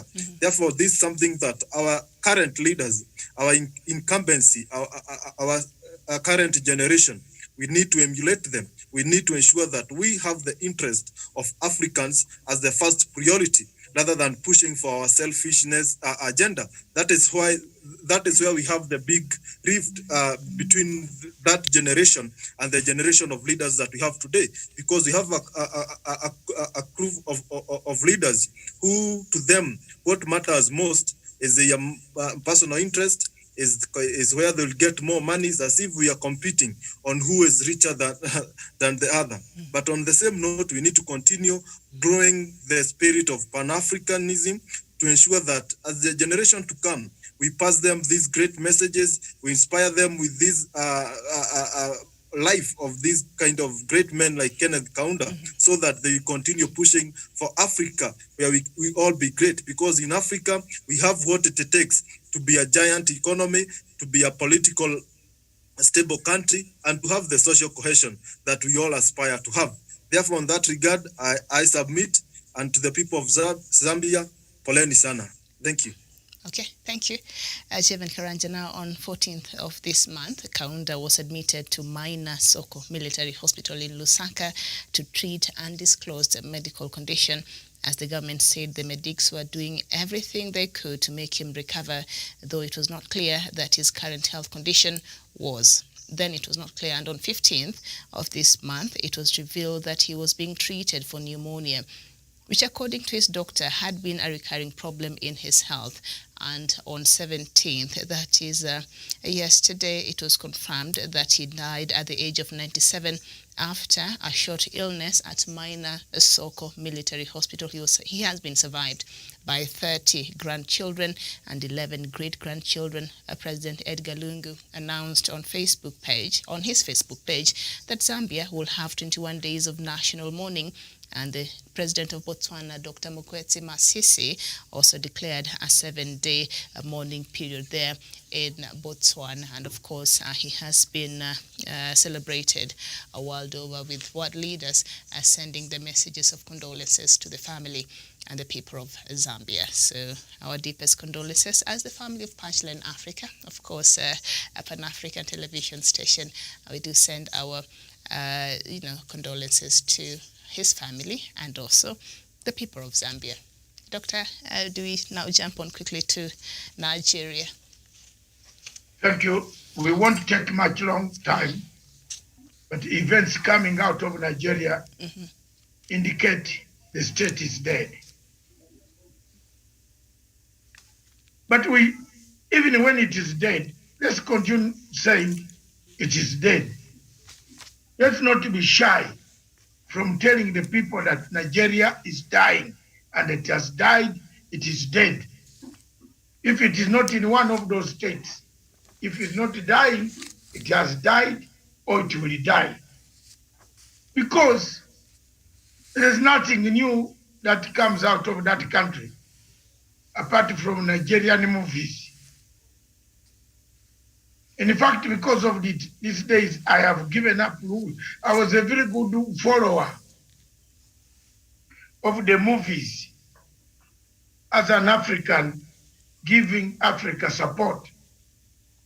But believe me or not, Miriam, I found, how do you look at the movies when people are actually, the movies depict exactly what takes place in the killings that are taking place in Nigeria.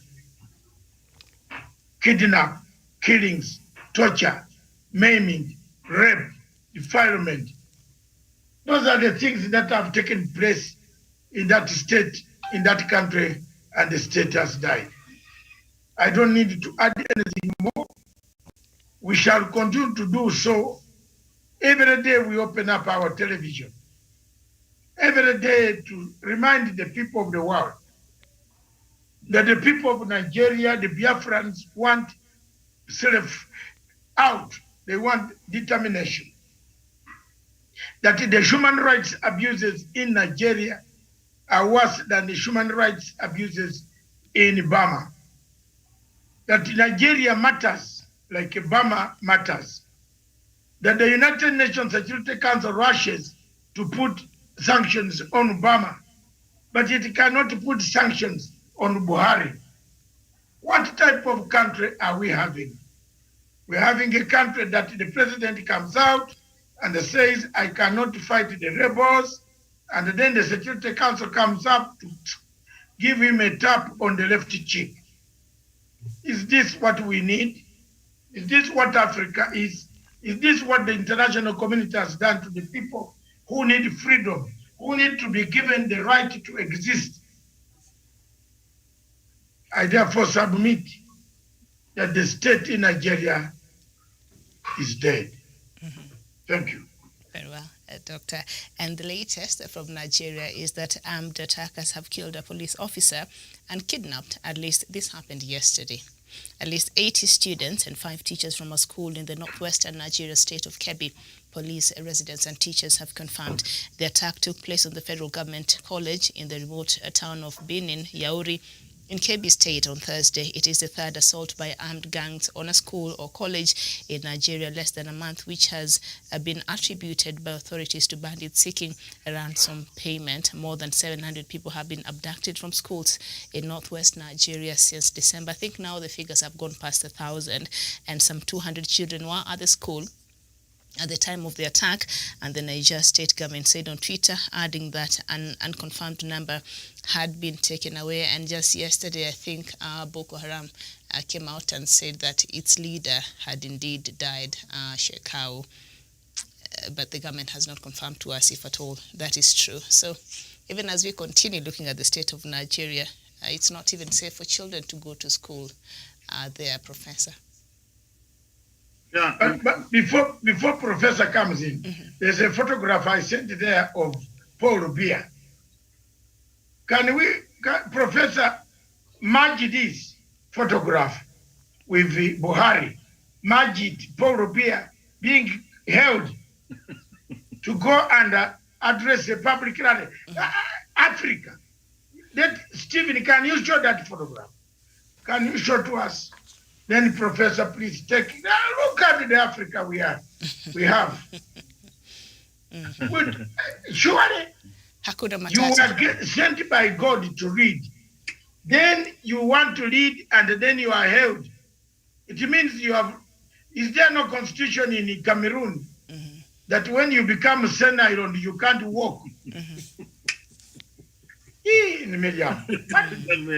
Him and that one of Gabon, Omar, also. He can't walk because he suffered a stroke. Another head of state, that Bongo, of Gabon. President Bongo of Gabon, went to Downing Street falling, and they are holding him falling.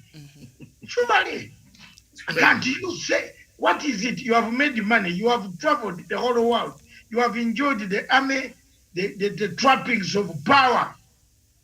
Can't you step aside? Me, Miriam, I reached that stage like I am going in it. I will not come, I will not show those weaknesses of being assisted to come. I will stay home and I leave Miriam and I enjoy the smile all the time while I'm seated in my good sofa set in London watching you. And I say, yes, that's my daughter. Hey, you can't give way. All right, let's give way to Professor now. Surely, how do these Bazungu, how do these white people look at us? When they change the prime minister almost every 4 months. You know Theresa May? Theresa May came, she was removed. Within a year, 1 year, she's gone. In Italy, the man came here to see President Uhuru Kenyatta. When he went back, there was a vote of no confidence. He's gone. We are still with Paulo Biya. What is going on in Africa? Wow, man. Wagwana. Thank you very much. Now, Professor, take it from there. I don't know whether... Thank you, Miriam. Thank you, Miriam. I want to agree with what Dr. Masanga is saying, that Africa has got work to be done, and this is the work we are doing, Miriam. And Miriam, I don't know whether we have become like frogs, making the noise in the river, Miriam, and the cows are drinking the water, and they go, Miriam, as if nothing has happened. May they listen to this voice we are making, like the one of the frog, Miriam. We know very well we cannot stop what's going on in African countries, Miriam. You know what's happening in Nigeria, Miriam? We are saying, Miriam, that country is becoming a failed state, Miriam.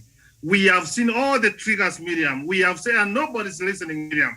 And by the time they will come to realize, they will say that it will be too late because the country could be gone, Miriam. You know, when Buhari came forward and they admitted, Miriam, that is not able to contain terrorism, which I agree, no country can purport to deal with terrorism alone. It is a global issue, Miriam. We should be able to have a concerted effort, Miriam.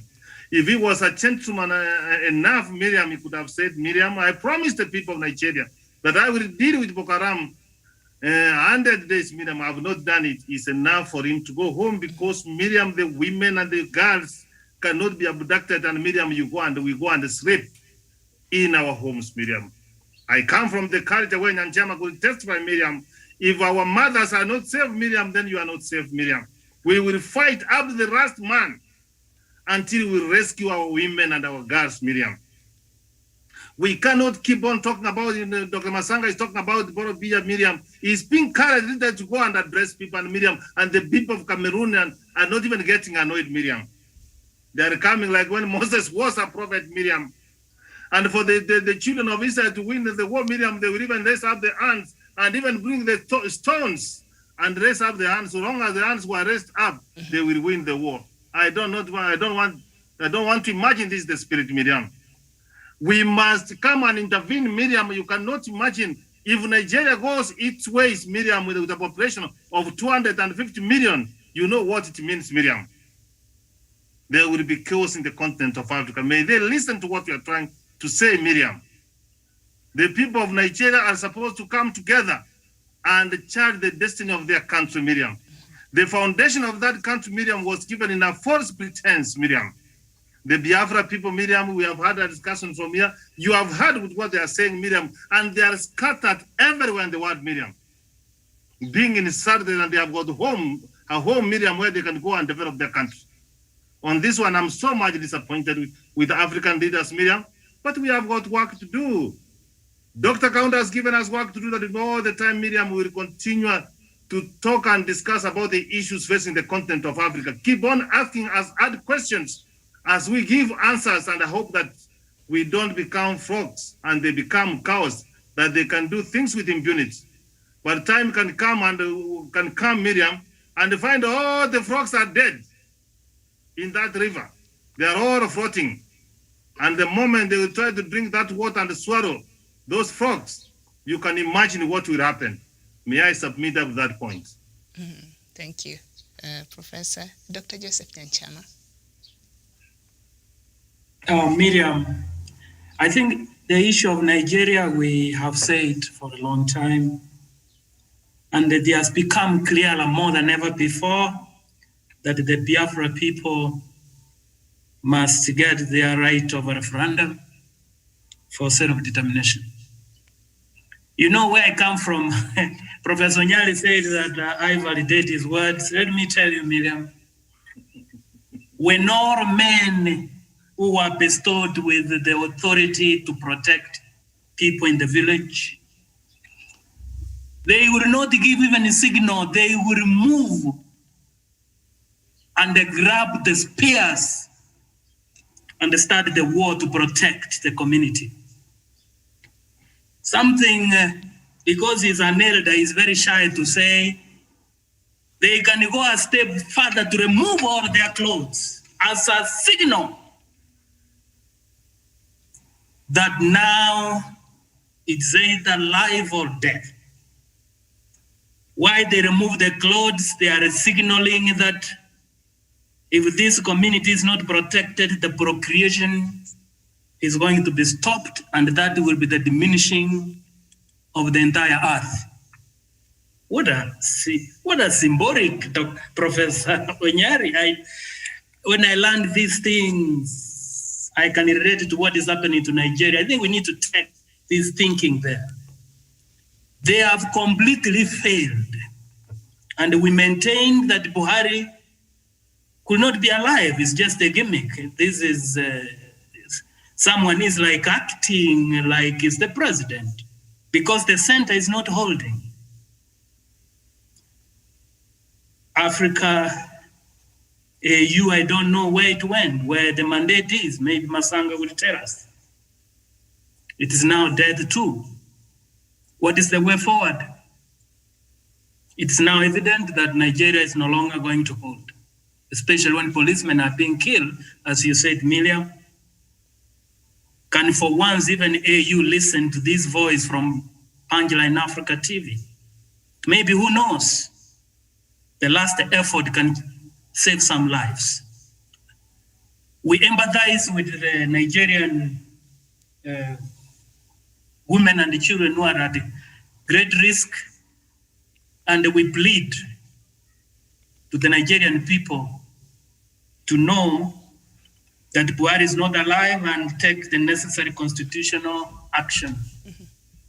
And let the Biafra people also take up their self-determination right and develop their own country. For now, Miriam, I don't want to say more because we have said severally. Yes. I submit.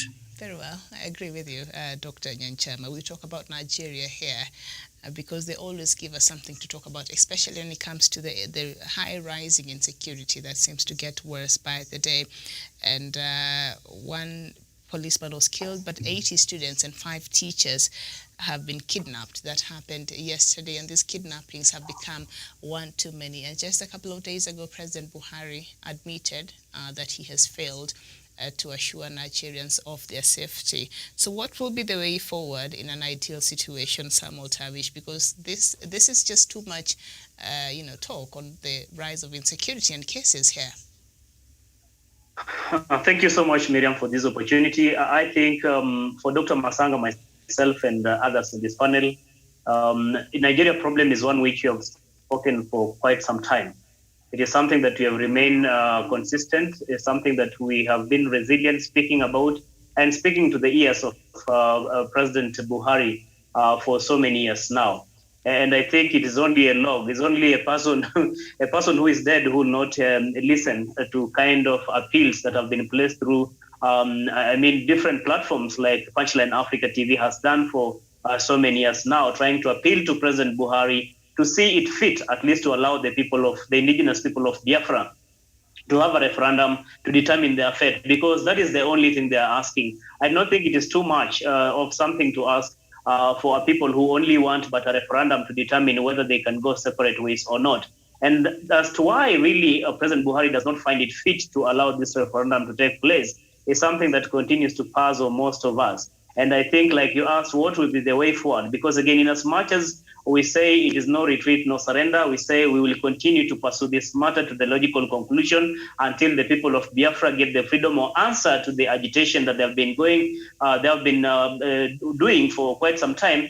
We need to remind the African Union specifically that they have a duty to ensure peace and security is restored in Nigeria, especially for the people of Biafra. They have a duty to actually summon President Buhari to see into it why is holding on to that request for the people of Biafra to have a referendum, or for Nigeria to have a referendum to determine whether the indigenous people of Biafra can go separate ways from the original Nigeria. I think this is something that the African Union can actually work on. This is something that is within their jurisdictions. We have the security docket within the African Union, Miriam. But again, it really discourages to see that the African Union really sits pretty comfortable looking into the atrocities, the killing, the torture, the disappearance of the lives of the innocent civilians in that particular republic. So I think we will continue then to pile more pressure on the African Union and also to the ICC to see into it how they can intervene.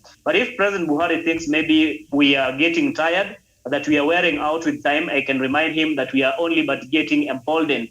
Our morale is only but bolstered with every elapsing minute to continue pushing for this until the people of Biafra get the freedom that they have long desired. Miriam, I submit. Mm-hmm. Thank you. Chairman Karanja, can you imagine if one part of our country, we know sometimes in northeastern part of the country, sometimes there are issues when it comes to, insecurity, but the government keeps upgrading even its intelligence and how it's collecting the information and its surveillance across that area. So it's doing its best to meet, and mitigate some of those even attacks that are being planned before they actually happen. And assuming this is what is happening now in Nigeria, and the rest of us are just sitting here acting like it's okay, why do you think the rest of Nigeria are quite quiet and complacent in what is happening? And one part of the country is literally up in going down a very bad road. Thank you very much, Miriam. And the situation in Nigeria is a very heartbreaking situation, Miriam. And I see they are heading to a full-blown crisis, because when you see the civilians attacking the police, when you see the police attacking the civilians without them committing any crime, when you see the space of the media being suffocated, when you see people not having trust with their country, Miriam, what they are gearing towards is an action-oriented approach, where they will take action in their hands, Miriam, and that will be the end of the country.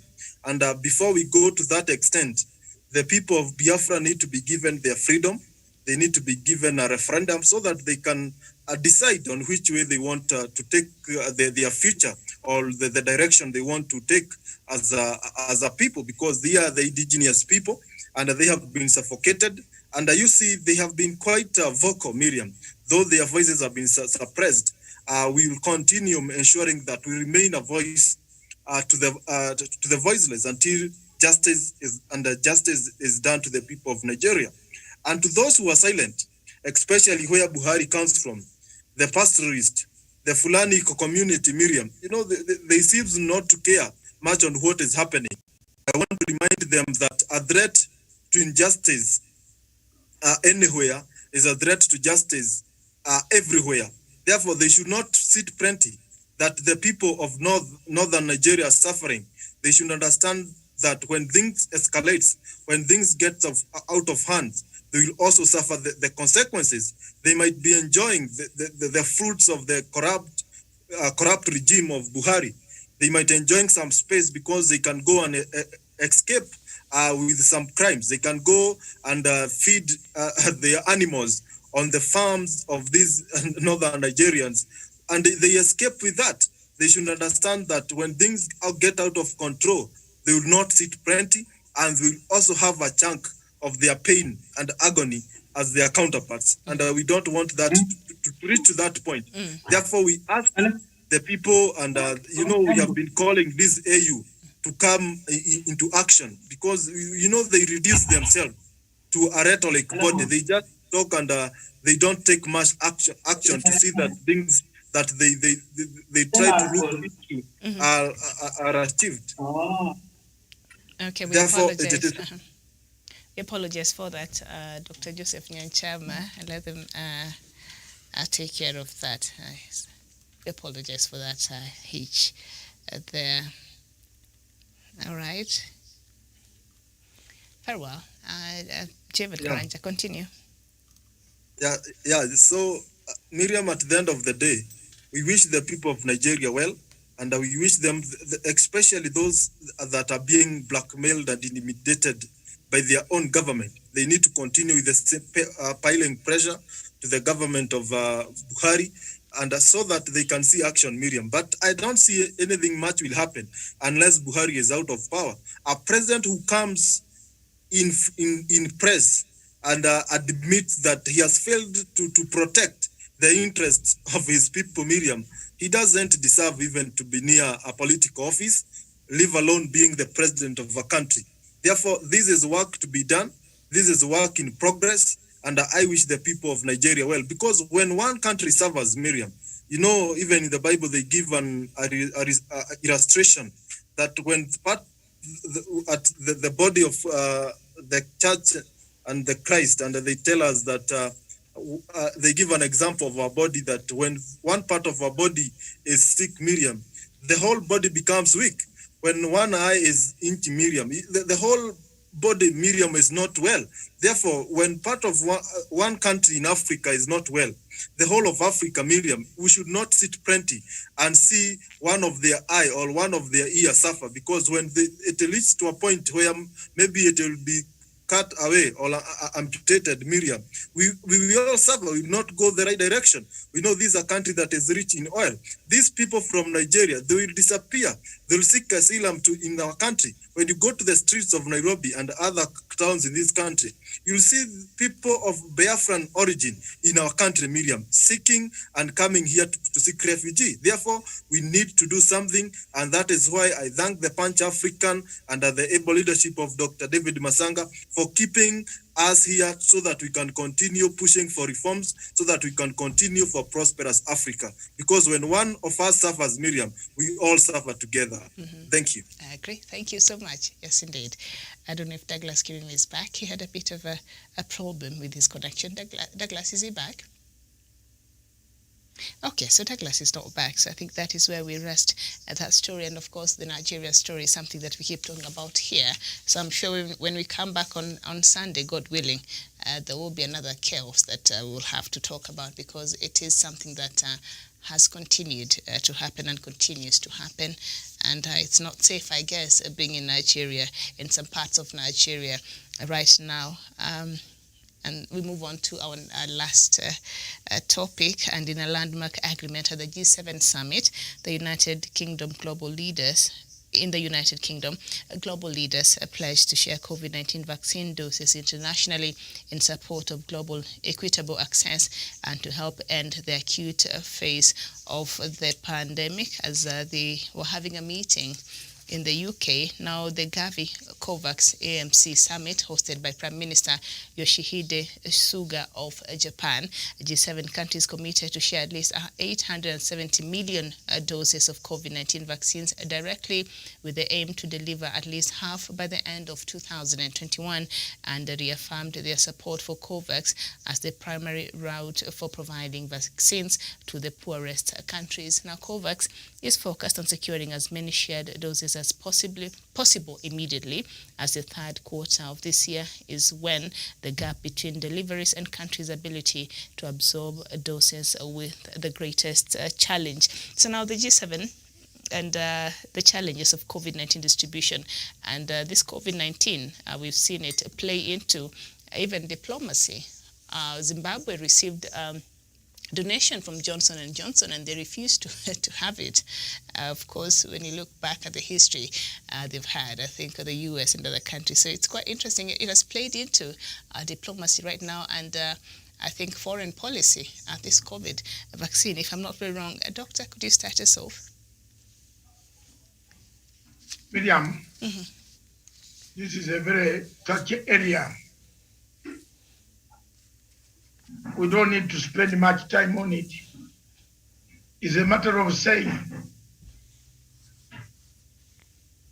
let's spend little time, and I want all of us to go back to 2020, February 18th.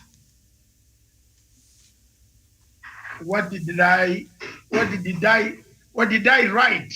I wrote something very crucial for Africa, and I warned the same things that we have right now are the things that I put in that letter. On Matsanga leaks, Stephen can draw that letter for you. It's very clear. So we don't need even to, we wanted to bring this topic, the politics of the vaccine diplomacy is heating up. I want to give an African version of you want to go and pay dowry. But in the process of going to pay dowry, you are told that where you are going, among the people going to ask dowry, are one of those who wanted your girl whom you are paying dowry for.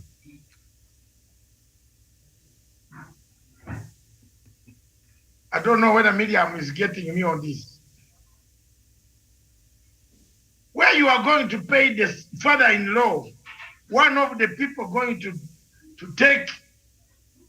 ask you 5 cows, 5 goats, 5 sheep, $1 million or $1 million or what, 500,000 shillings. One of the people is also a person who knows exactly how this girl you are paying for. Will you pay the money? Will you pay the money, Onyari? And for us who pay dowry, Mr. Tawish, I'm told you, your cows, you pay 100 cows for the most brown lady. And it's an interested party. China is an interested party in COVID-19. China created a virus in Wuhan. The virus spread and killed many people, millions in the world. Now China was the first plane to arrive in the UK to sit in Cornwall, and pretend as if nothing had happened. Are you with me? Nothing has happened. China. And it is the one that caused us the problem where we are today. Now my question is this. And I want to ask all these G7 leaders, from Russian leader to the one of the United States, when they looked in China's eyes, what did they tell him? What did they tell him? Why? They should give us a solution. They should not put us on a world chess. We are on a world chess mission. Whether tomorrow or the other day, we don't know. Various variant 1, variant 4. I'm told there are 11 variants. So how shall we go through these 11 variants? Miriam, I think for me, and as usual, I wrote a letter. I warned African governments the time is going to come when you speak in several tongues. Now that you have spoken in several tongues and seen the trouble of speaking in several tongues, now that you have seen the dangers that have come, a country like Uganda now, the oxygen, they don't have cylinders, but they have oxygen. Now, Mr. Tawish, tell me, how do you have food when you don't have a plate to eat on?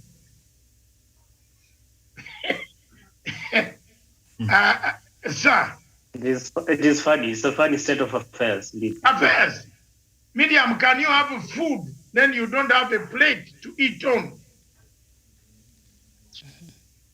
They have, it is not that there is no oxygen.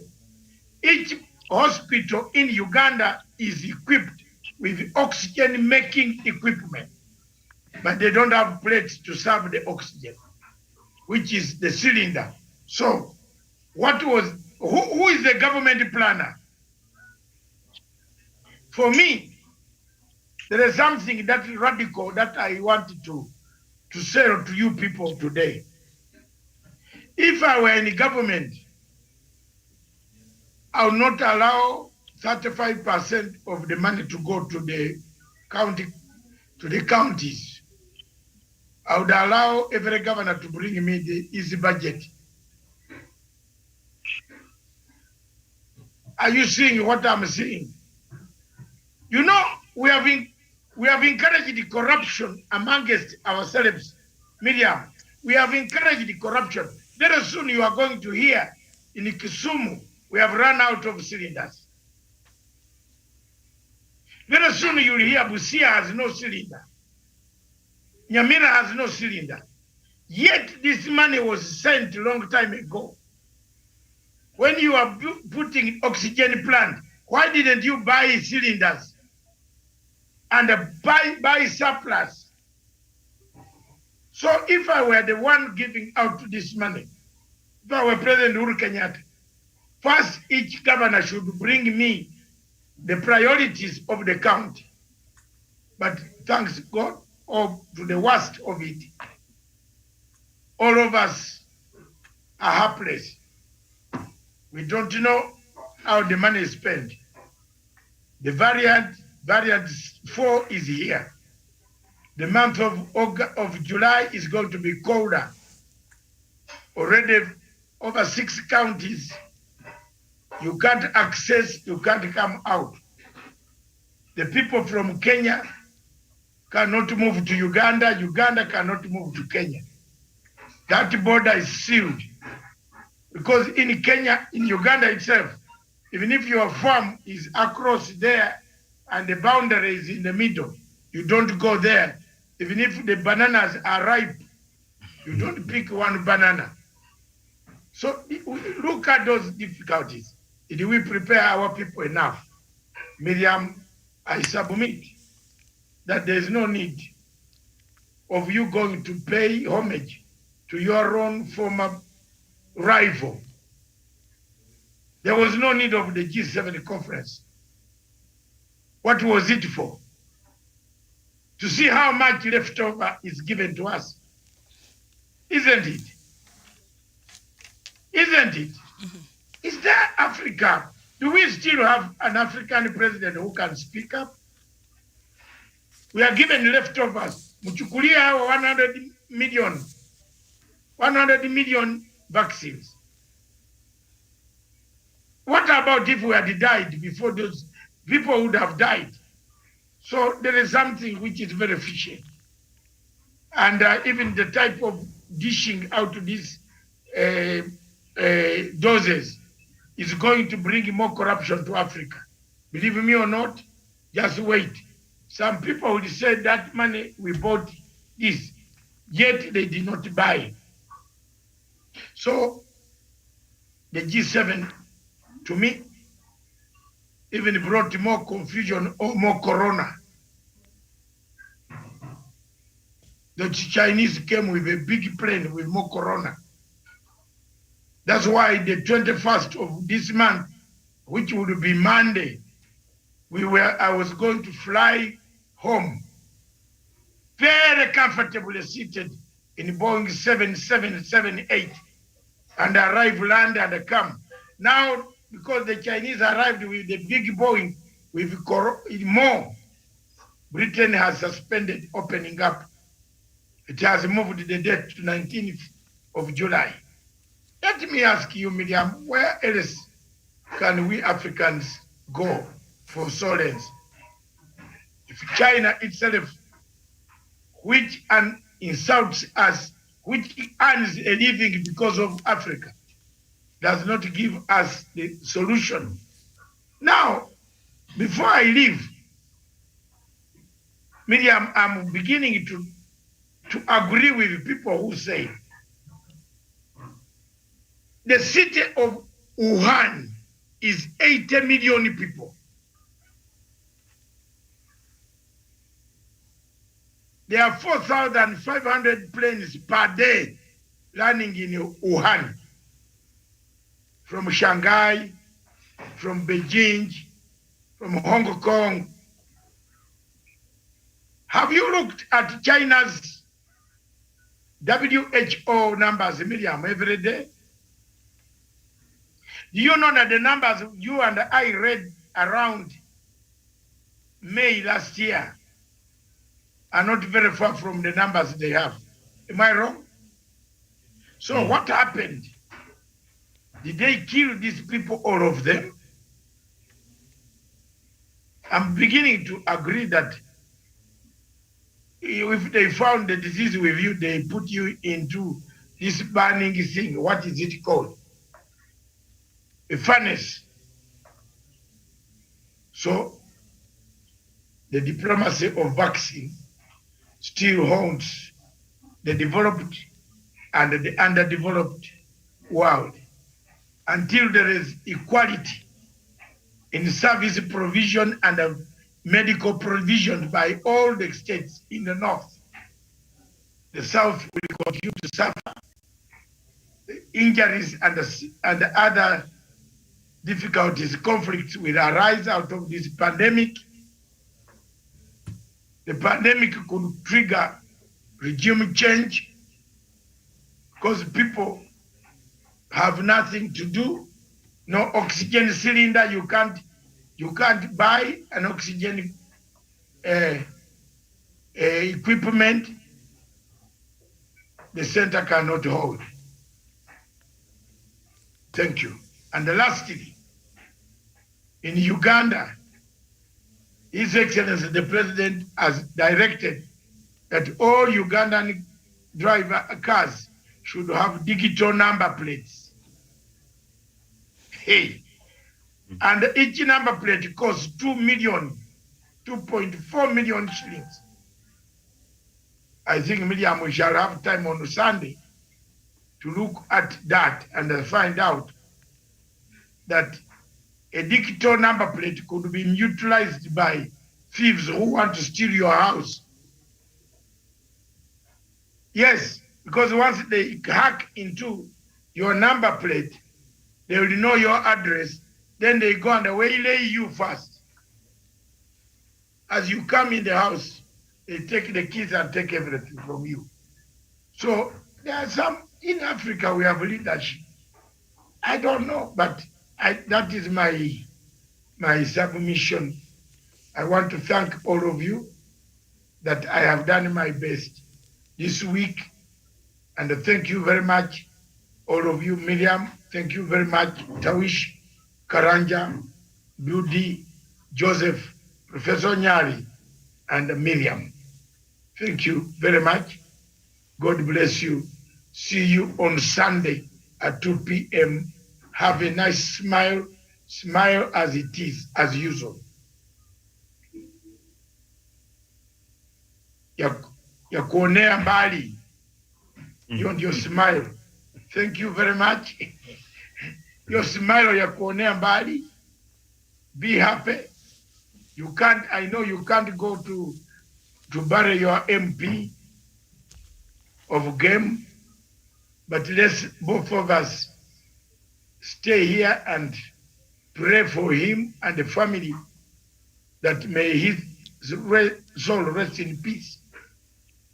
I know I couldn't go to pray for Chris, but for Kaunda, I'm waiting for the date. I think I will try, endeavor to fly into Lusaka, at least to witness his burial.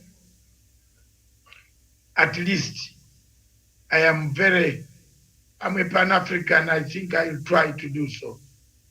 God bless you. God bless all of you. God bless Africa.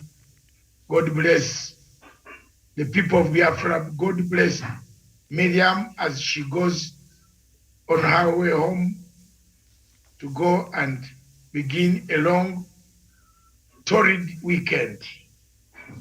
Thank you very much, Miriam. Enjoy your weekend. Karanja, Javan, we be out of trouble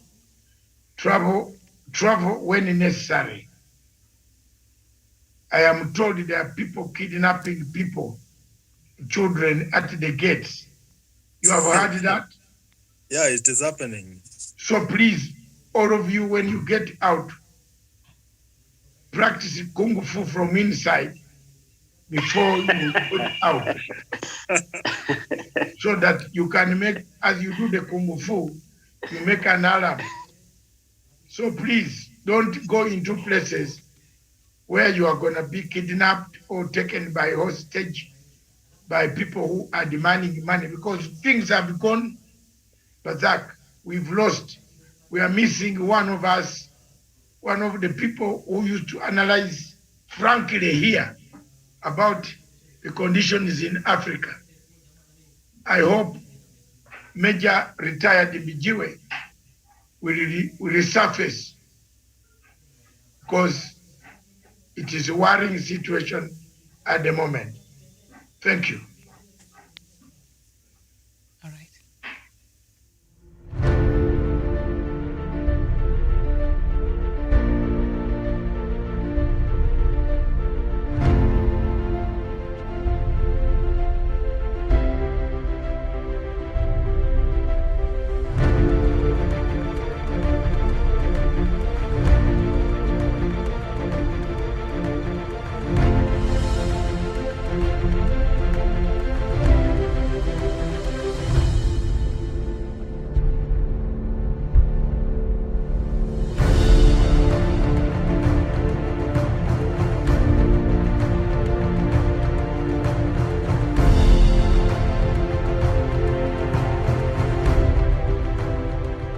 Peace must be our goal and our guide. And all that we strive for as a human family, dignity and hope, progress and prosperity, depends on peace. But peace depends on us.